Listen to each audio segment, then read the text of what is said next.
السلام علیکم ورحمۃ اللہ وبرکاتہ۔ الحمد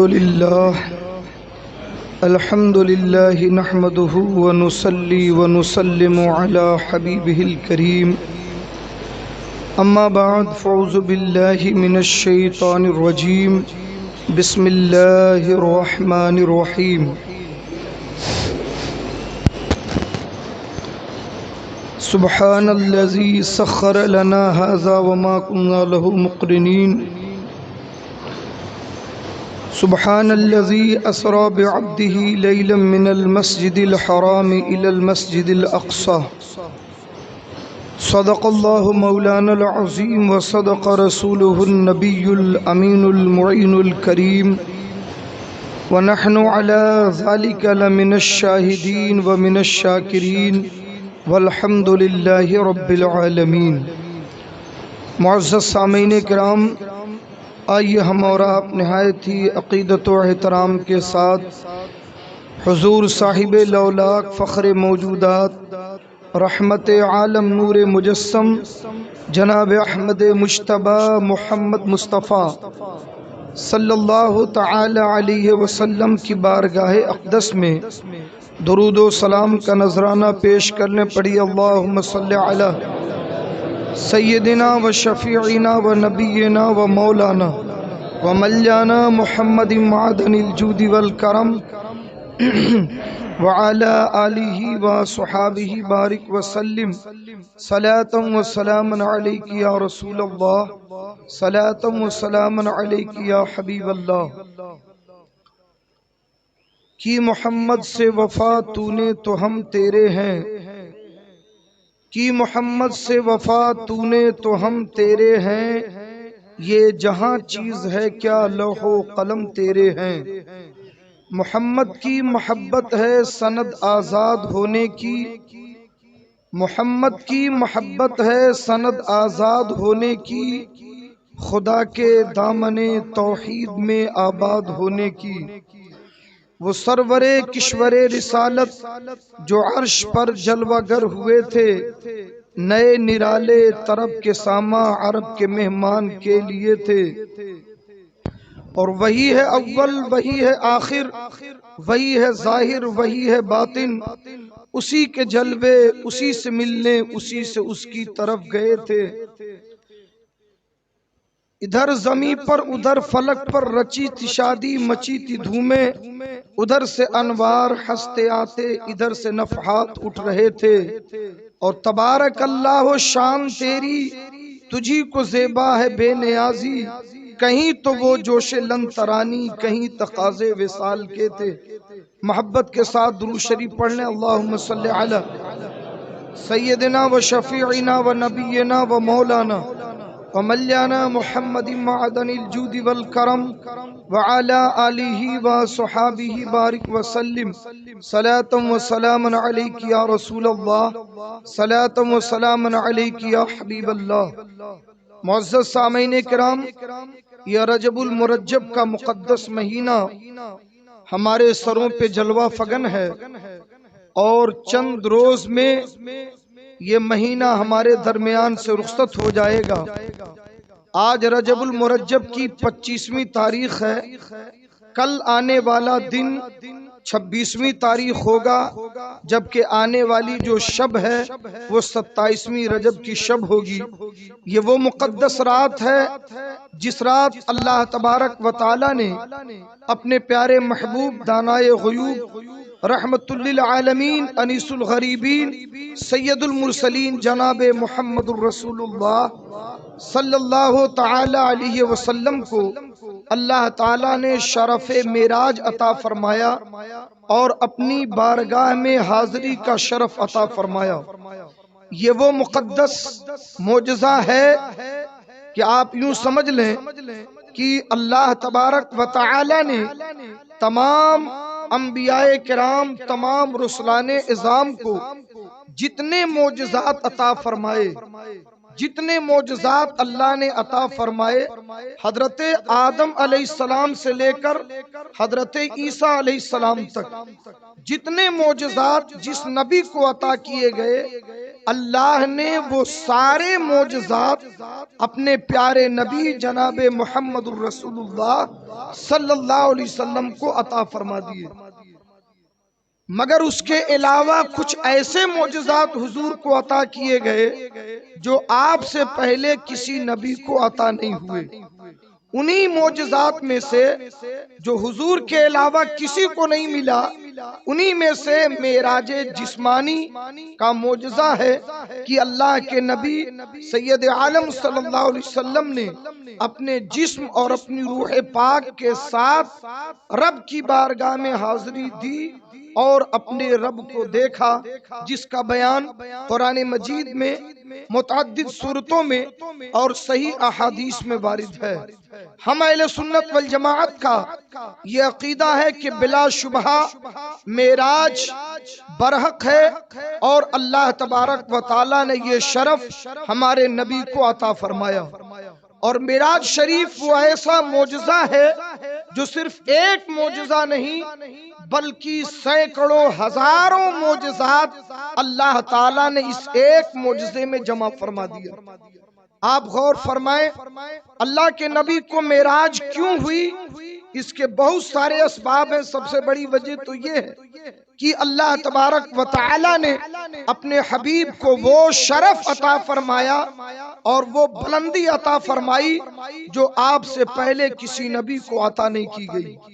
اور جہاں تک اسباب کی بات ہے تو اللہ کے نبی پر اس سے پہلے پے در پے کئی ایک ایسے واقعات پیش آئے جس کی وجہ سے رسول پاک علیہ السلام کا قلب نازک زخموں سے چور چور تھا، غموں سے نڈھال تھا، اور مشقتوں پریشانیوں کی وجہ سے میرے آقا علیہ السلام کو غم لاحق تھا۔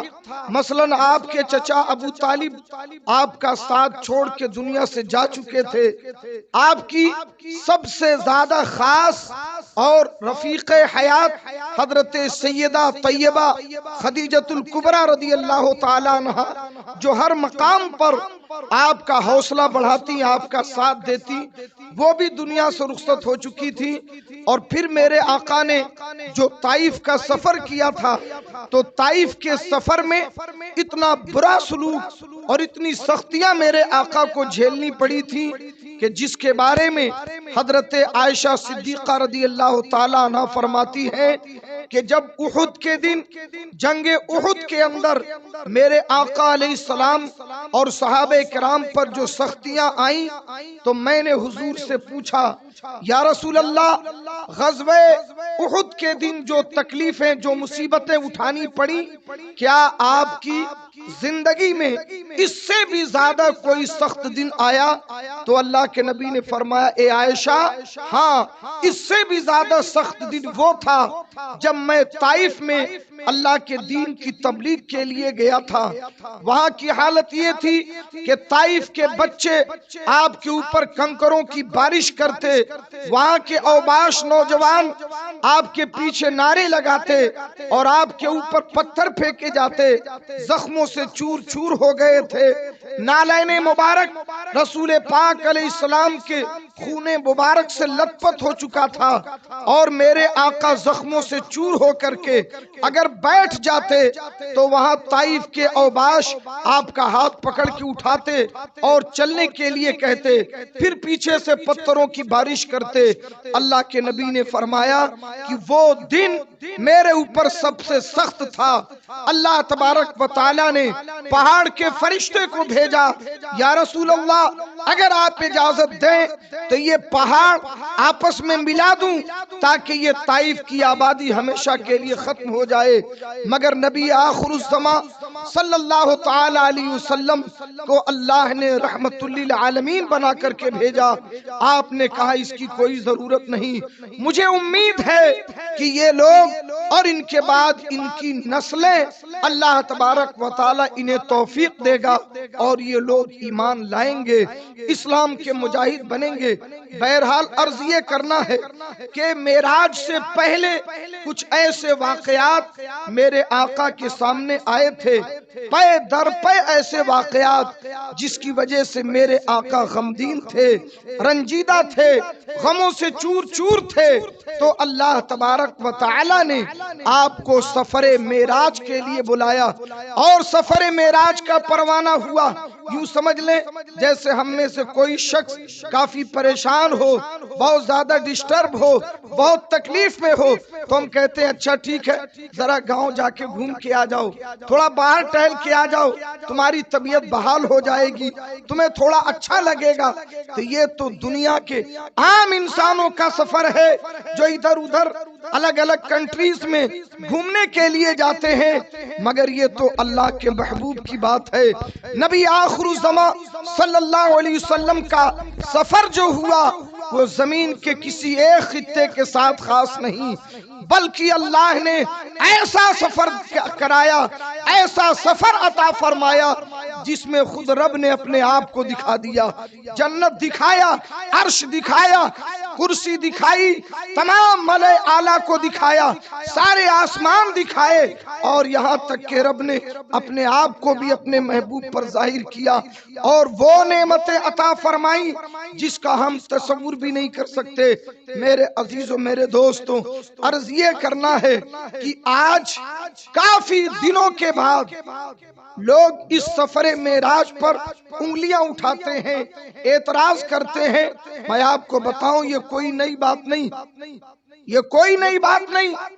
جب میرے آقا سفر معراج سے واپس تشریف لائے، اس دھرتی پہ آئے، تو اس وقت بھی کفاران مکہ نے، منکرین معراج نے یہ بات اٹھائی اور ابو جہل نے حضرت سیدنا ابو بکر صدیق رضی اللہ تعالیٰ عنہ کے سامنے یہ بات رکھی کہ بتائیے یہ کیسے ہو سکتا ہے کہ آپ کے نبی نے دعویٰ کیا کہ میں تھوڑی سے وقت میں یہاں سے بیت المقدس گیا اور بیت المقدس سے آسمانوں پر، پھر جنت دیکھا، سدرۃ المنتہا دیکھا، عرش اعظم دیکھا اور رب کو دیکھا، پھر واپس بھی آ گیا اور رات بھی نہیں گزری۔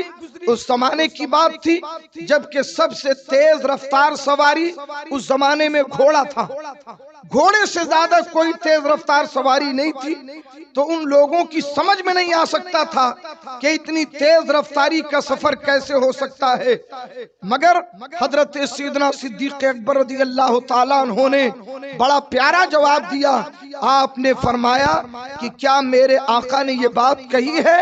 ابو جہل نے کہا ہاں، آپ پتہ کر سکتے ہیں، معلوم کر سکتے ہیں۔ انہوں نے یہ دعویٰ کیا ہے کہ میں معراج پہ گیا اور واپس آ گیا۔ حضرت ابو بکر صدیق نے بحث کرنے کے بجائے صرف سیدھا یہ جواب دیا، اگر یہ بات میرے نبی نے فرمایا ہے تو 100% صحیح ہے، میرے آقا نے جو کہا حق فرمایا۔ آج بھی کچھ پاگل مرد اور عورتیں پیدا ہوئے جو کہتے ہیں تمہارے نبی کے اڑتے ہوئے گھوڑے، ارے تمہارے یہاں کھاٹ اڑتا ہے، تمہارے یہاں تختہ اڑتا ہے، بندر پہاڑ لے کے اڑتا ہے، اپنی بات کرو نا۔ ہمارے یہاں تو بہرحال شب معراج میں اللہ تعالیٰ نے براق سواری عطا فرمائی۔ براق کی تیز رفتاری ہمارے یہاں تو یہی ہے کہ جہاں انسان کی نظر ختم ہوتی ہے وہاں براق کا پہلا قدم پڑتا ہے۔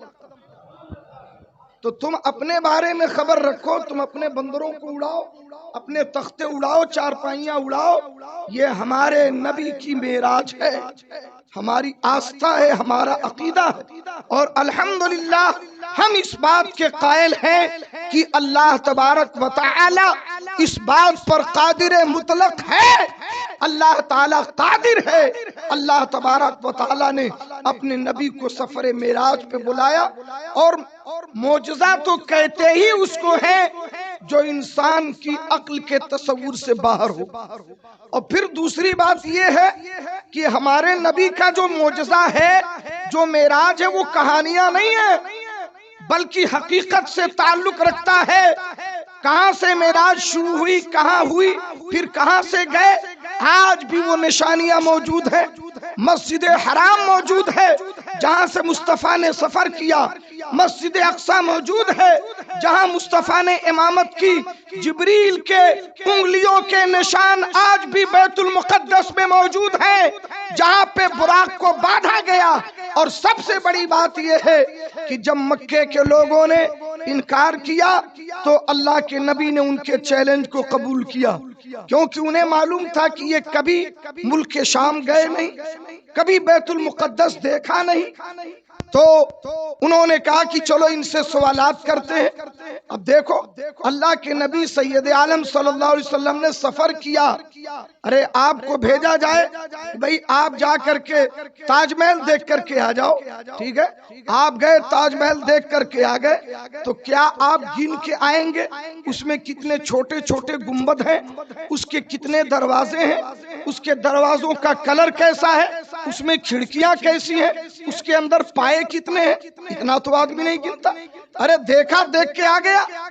ان لوگوں نے حضور علیہ السلام کو جھوٹا ثابت کرنے کے لیے 3 اعتراض پیش کیا، 3 اعتراض۔ میں بتانا چاہتا ہوں کہ جو لوگ اپنے منہ میں گندا بھر کر ہمارے نبی کی معراج پر اعتراض کر رہے ہیں، میں ان کو بتانا چاہتا ہوں کہ ہمارے نبی نے جو معراج کیا تو اسے ایسا ثابت کر دیا کہ عرب کے کسی مشرک بچے کو ہمت نہیں ہوئی اس کے بعد کہ وہ معراج پر اعتراض کرتا۔ تمہاری تو کہانیوں کا ہی پتہ نہیں، تمہارا تو کچھ خبر ہی نہیں، کہاں سے شروع ہوتا ہے کہاں ختم ہوتا ہے۔ اللہ کے نبی سید عالم صلی اللہ علیہ وسلم سے لوگوں نے کہا اچھا آپ گئے تھے بیت المقدس؟ حضور نے کہا آپ نے مسجد اقصی دیکھا؟ کہا آپ کہتے ہو آپ نے انبیاء کی امامت کی؟ حضور نے فرمایا ہاں۔ کہا اچھا ٹھیک ہے، تو بیت المقدس کا نقشہ بتائیے۔ میرے آقا رات میں گئے، امامت کی، آسمان پہ چڑھے، مگر اب ان لوگوں نے حضور کو غلط ثابت کرنے کے لیے ان لوگوں کو بلایا جو کئی بار بیت المقدس جا چکے تھے، انہیں بٹھا دیا اور کہا آپ بتائیے کہ بیت المقدس کا نقشہ کیسا ہے، اس کا بڑا گیٹ کس طرف ہے، وہ کھلتا کدھر سے ہے، اس کے پائے کتنے ہیں، اس میں کھڑکیاں کیا ہیں۔ جتنے سوالات کرتے گئے اللہ تعالی نے بیت المقدس مصطفیٰ کی نگاہوں کے سامنے کر دیا۔ بیت المقدس نبی کی نگاہوں کے سامنے ساری زمینیں سمٹ گئیں، ساری دوریاں ختم ہو گئیں۔ وہ سوال کر رہے ہیں، مصطفیٰ سامنے سے جواب دے رہے۔ انہوں نے دیکھا یار یہ تو بالکل جتنا سوال کیا گیا سارے سوال کا پورا جواب دے دیا۔ تو پھر انہوں نے کہا اچھا یہ بتائیے کہ بیت المقدس کے راستے میں ہمارے 3 قافلے گئے ہیں اور وہ ملک شام سے واپس آ رہے ہیں، تو جو راستہ بیت المقدس جانے کا ہے اسی راستے پہ ہمارے 3 قافلے ہیں، اگر آپ گئے تھے تو بتائیے ہمارے وہ قافلے کہاں ہیں؟ یہ کتنی بے وقوفی والا سوال تھا۔ ارے تمہارے قافلے کہاں ہیں، اس سے حضور کا کیا لینا دینا؟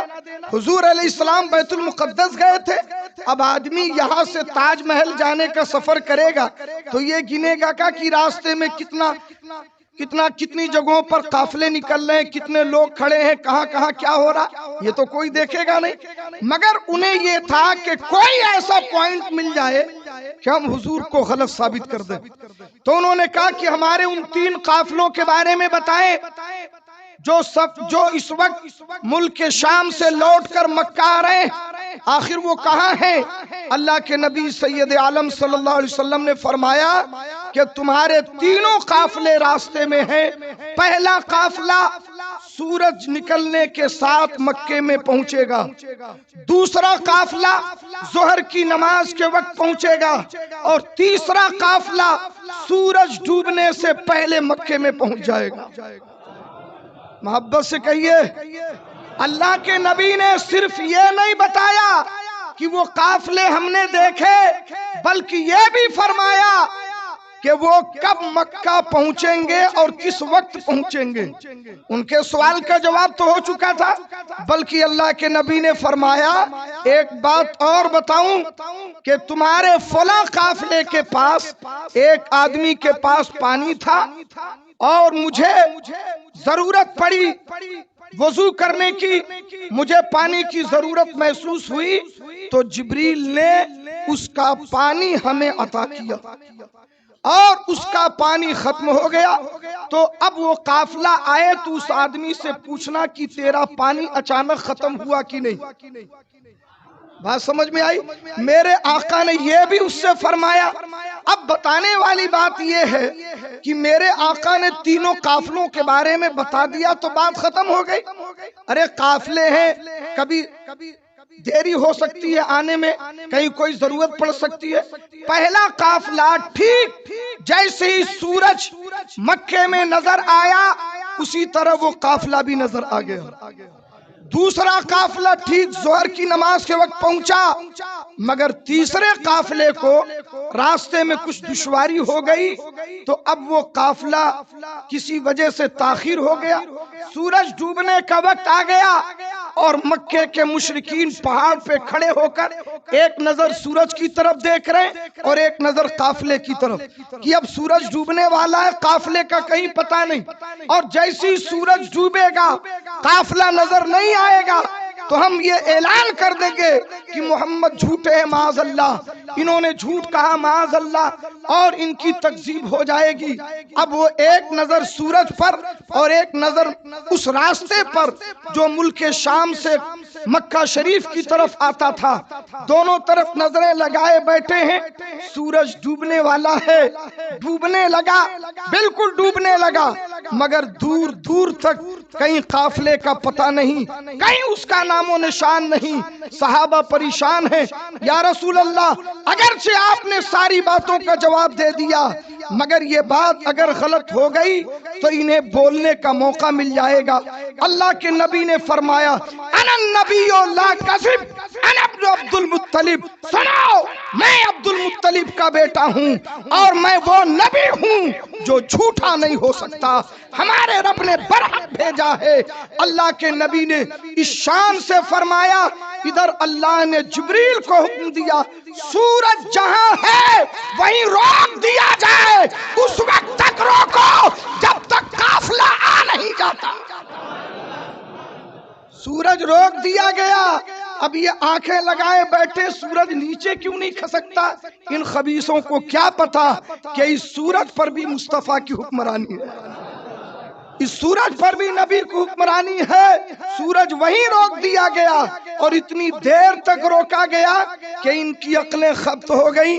یار 10 منٹ میں سورج ڈوب جاتا ہے، جب ڈوبنا شروع ہوا تو 10 منٹ کافی ہے، 20 منٹ ہو گیا، 1.5 گھنٹے تک سورج اپنی جگہ رکا رہا، اور جب ادھر سے قافلہ نمودار ہوا، جیسے ہی ادھر سورج ڈوبا، جیسے ہی ڈوبا، کافروں نے کہا وہ دیکھو سورج ڈوب گیا، کسی نے کہا وہ دیکھو قافلہ آ گیا۔ ادھر سورج ڈوبا، ادھر قافلہ سامنے ہے۔ اب یہ اپنا منہ لٹکا کر کے اتر گئے، پورے دن کی محنت برباد ہو گئی۔ عرض یہ کرنا ہے میرے بھائیوں کہ جس زمانے میں جن لوگوں نے اعتراض کیا تھا، مصطفیٰ نے انہیں ایسا جواب دیا کہ آج تک ان کی نسلوں کو ہمت نہیں ہوئی کہ وہ نبی کے معراج پر اعتراض کریں۔ اور آج یہ بندر اڑانے والے، یہ پاڑ لے کر کے چلنے والے، یہ اڑن کھٹولے اور تختوں والے، یہ کہتے ہمارے نبی کی معراج پر اعتراض کریں۔ تم اپنے گھر کی خبر لو، الحمدللہ ہمارا دین بڑا سچا ہے۔ اللہ کے نبی کو معراج ہوئی، اور یہ معراج سارے مکے کے کفار و مشرکین بھی سب کچھ کرنے کے باوجود آخر کار مجبور ہو گئے اس بات پر اور انہیں ماننا پڑا کہ واقعی نبی آخر الزمان صلی اللہ علیہ وسلم کو ہم جھوٹا ثابت نہیں کر سکتے۔ اللہ کے نبی نے ان کے سارے سوالوں کا جواب دیا۔ عرض یہ کرنا ہے میرے عزیزوں، میرے دوستوں، اللہ کا بے پناہ کرم ہے، بڑا احسان ہے، اس نے بڑا پیارا، بڑا مضبوط دین ہمیں عطا فرمایا ہے۔ اللہ تبارک و تعالی ہمیں اپنے دین کی اتباع کی توفیق عطا فرمائے۔ شب معراج سامنے ہے، آپ سے ہو سکے آج کی رات سحری کریں اور کل کا دن آپ روزہ رکھیں، اور اللہ تبارک و تعالی توفیق دے تو آپ کل نبی کی معراج کی خوشی میں غربا مساکین پر تصدق کریں، اور کل کی رات میں اللہ تبارک و تعالی کی بارگاہ میں اپنے لیے، تمام مسلمانوں کے لیے، اپنے ملک کے لیے، بھلائی کے لیے، تحفظ کے لیے دعائیں کریں۔ اللہ تبارک و تعالی ہمیں اور آپ کو سلامت رکھے، اپنے دین پر قائم رکھے۔ استغفر اللہ ربی من کل ذنب و اتوب الیہ۔ السلام علیکم ورحمۃ اللہ وبرکاتہ۔